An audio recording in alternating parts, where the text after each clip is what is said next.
ಮತ್ತು ಈ D K she ಮುಂಬರುವ ದಿನಗಳಲ್ಲಿ ಸೇಮ್ ಆಗ್ತಾರೋ ಅನ್ನೋದು. ಅದರಲ್ಲೂ ಡಿ ಕೆ ಸುರೇಶ್ ಅಂತ ಪಣ ತೊಟ್ಟಿದಾರ ತಮ್ಮಣ್ಣಲ್ಲಿ ಯಾವುದೋ ಪ್ರಸಂಗಗಳು ಈ ಸಲ ಸಿ ಎಮ್ ಮಾಡೇ ಬಿಡೋದು ಅಂತ ಇದ್ದಾರೆ ಅನ್ನೋಂಥ ಮಾತುಗಳು, ಅವರ ಅಡ್ಡಗೋಡೆ ಮೇಲೆ ಇಟ್ಟಂಥ ದೀಪದ ಮಾತುಗಳು ಸಹಜವಾಗಿ ಸಂಶಯನ್ನು ಹುಟ್ಟಾಗ್ತಾ ಇದ್ದಾವೆ.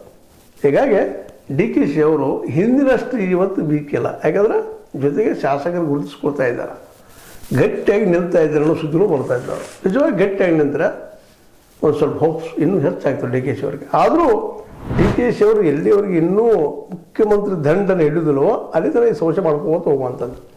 ಯಾಕಂದರೆ ಎದುರಾಳಿ ಸಾಮಾನ್ಯ ಇಲ್ಲ. ನಮ್ಮ ಸಿದ್ದರಾಮಯ್ಯನವರು ಅವರು ಬಿಡು ಮನಸ್ಥಿತಿಯಲ್ಲಿಲ್ಲ. ನಾ ಏನಂತ 20 ಜನರ ತನಕ ಜಗ್ಗಬೇಕನ್ನೋ ವಿಚಾರದಾಗ ಅದಾರ. ಅದಕ್ಕೆ ಮೇಲೆ ಹೇಳ್ತಾರೆ ಅವರು ಹೈಕಮಾಂಡ್ ಎಷ್ಟು ಅಂದ್ರೆ ಹೈಕಮಾಂಡ್ ಎಷ್ಟು ಅಂದ್ರೆ ಹೈಕಮಾಂಡ್ ಎಷ್ಟು ಅಂದ್ರೆ ಅಂದೆ.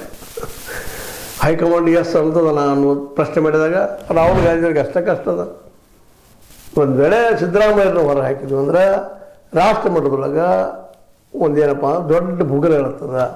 ಇವರ ಹಿಂದೆ ಸುಳ್ಳು ಹೇಳ್ತಾರಪ್ಪ, ಇವರು ಹಿಂದುಳಿದವ್ರ ಪರ ಅಂತೇಳಿ ಇವ್ರು ನಾಟಕ ಮಾಡಿದ್ರು ಅಂತಾರೆ. ಸಪೋಸ್ ಒಂದು ವೇಳೆ ಏನೋ ಡಿ ಕೆ ಶಿ ಅವ್ರು ಸಿ ಎಮ್ ಮಾಡಿದ್ರೆ CBI ಇಡಿ ಅವ್ರು ಬಿಟ್ಟು ಬಿಡ್ತಾರೆ.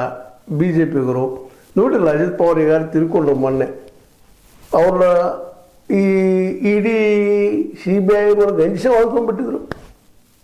ಹೀಗಾಗಿ ಒಂದು ವೇಳೆ ಪಕ್ಷ ಒಡೆದ 40-50 ಮಂದಿ ತೊಗೊಂಡು BJPಯಿಂದ ಹೋದ್ರೆ ಏನಿಲ್ಲ, ಬಾರಾಕ್ರಮ ನಿರ್ಮಾಯ್ತು ಹೋದಂಗೆ ಡಿ ಕೆ ಶಿ ಅವರು.